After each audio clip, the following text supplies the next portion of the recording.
Yo guys, it's Vin, and today we're going to be talking about a few simple tips to improve your recoveries back to stage. So let's just get into it.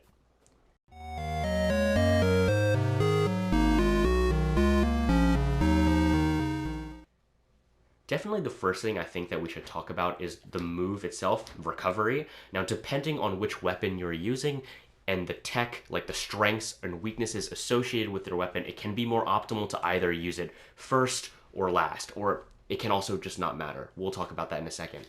With a weapon like Hammer, which has a property where, you know it, if you, oops, I can't even do it. If you catch the recovery, it will scoop them and throw them downwards. This can effectively be used to reverse any edgeguard situation. So using your recovery first is not really the most optimal thing to do in most situations. Hammer players will often like to use their jumps first, and save the recovery as a last-ditch effort to pick their opponent up and throw them downwards. If you do this, then you effectively reverse the edgeguard and now you're free to do whatever.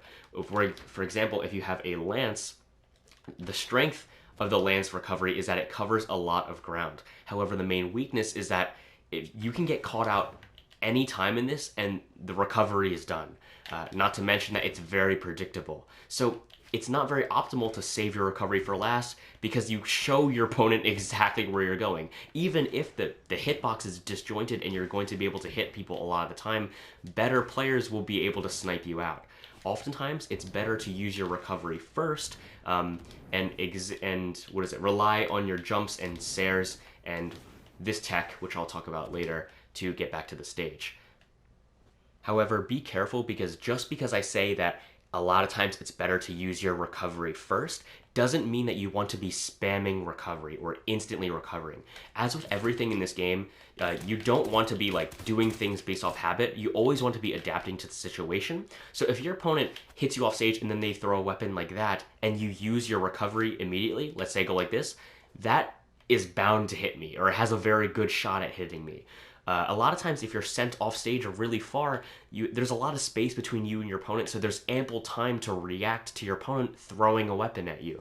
Meaning that if you just simply react, use your dodge to get through it or whatever, they're out of a weapon and now, of course they're unarmed, and that gives you advantage state once you return back to the stage. One last thing I want to associate with this tip is definitely don't use your recovery to actually get onto the corner of the stage all the time. You oftentimes, if you're using your recovery to get back, you kind of want to go to the wall first, in my opinion, because you have the protection of the wall, right? There's this corner in between you and your opponent, which gives you a lot of protection. If you use your recovery like this, of course, this is very common with bow players because look at that hitbox, right? I'm sure we've all been hit by a bow player who just does this all game, right? Well, it's good as long as you know that your opponent is, one, not ready for it, or also they whiff a move. Let's say I'm playing like a sword legend or something, right? Everyone knows that the sword player likes to do this, right? Edge guarding every time. They always use N light, D light, or even falling stairs. If you catch them in this moment where they're in recovery frames, this is a good time to use your recovery back to stage because, one, you get back as well as putting damage on them and giving yourself small advantage state. However, if your opponent is expecting it, you don't want to be just recovering back up because then they can just avoid you and hit you back.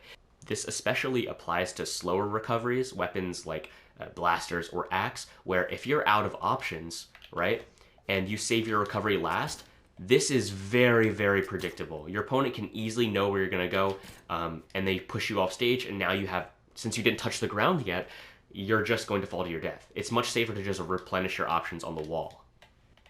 And again, if you wanted to see with axe, definitely this is something very common with axe players. They go like this. Higher elos, it's a little bit more predictable. Definitely, if you're going to want to get a hit on your opponent, use your recovery to touch the wall first and then jump in air or something like that. We'll talk about this more later.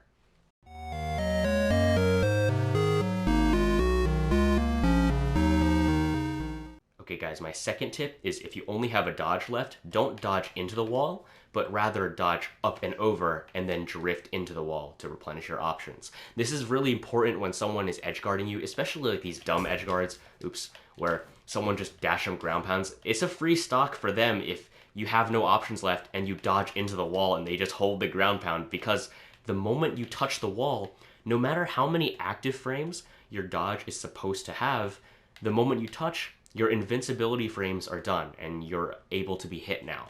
So definitely when someone is coming at you like this, try to dodge through them up and over and then drift into the wall. Because now, if you think about it, if they go past you, now they're below you and you can actually edge guard them back, especially since you just touched the wall and replenish your options.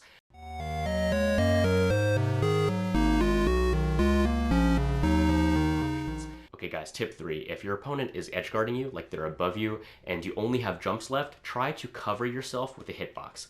For example, I can do a jump and a nair on axe, and this covers so much ground, it even extends up to the stage like this. So this can even be used in this situation to poke people on the edge from here, right? Any weapon with a really vertical aerial move, such as hammer, of course axe, blasters as well, is really good for anti-edge guards by jump nairing. Even weapons like scythe, I see a lot of people doing jump nair to reverse edge guards like this. However, if you're just trying to come back to the stage, jump nair is sometimes a little bit difficult to hit if you're in this kind of area. However, what's not that hard to hit is actually jump sair. This is in a sandstorm guide, but I'm not sure why I don't see as many people using this. Sair has a ridiculously quick and vertical hitbox. This is perfect for covering that horizontal to diagonal angle. Of course, you still can't cover people directly above you, but throwing out a jump sair to return back to the stage and cover yourself, it's better than nothing. Especially if you only have jumps left, you might as well do this.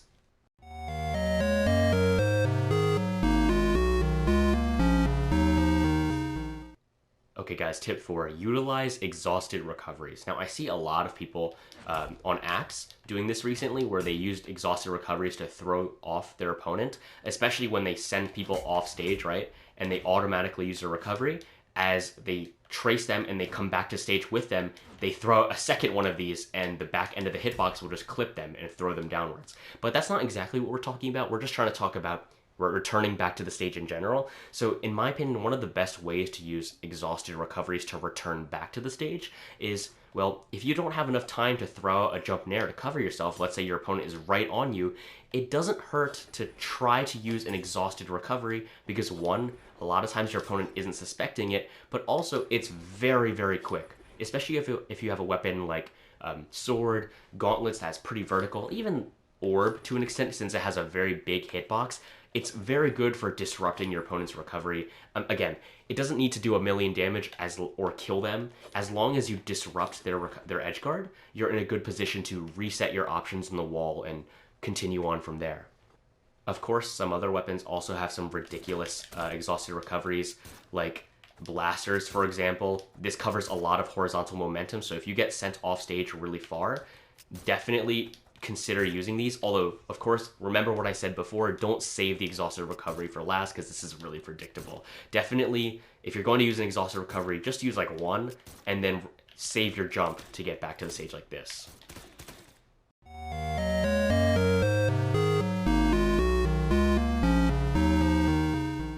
Okay guys, the last tip of this video, it's nothing spectacular, I won't spend too much time on it, it's just jump and throw your weapon. A lot of times this is a great option for if you don't think you can like space out, if your weapon doesn't have like a great like a jump nair that will completely cover the vertical plane and disrupt your opponent's edge guard, consider jumping and throwing your weapon because, I mean, if your opponent respects it and they stay back off stage, the weapon will fall back down to you and you can pick it up and reset.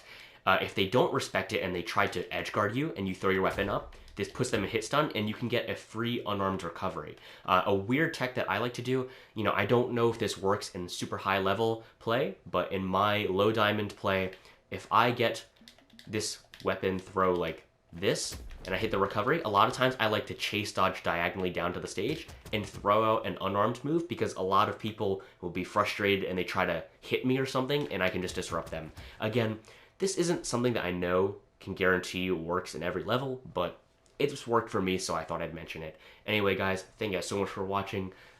Sorry I haven't been posting much. This is something, this script has been in my doc for a really long time, so finally had some time to record it. I hope you learned something, I hope you enjoyed, and I'll see you guys next time. Bye.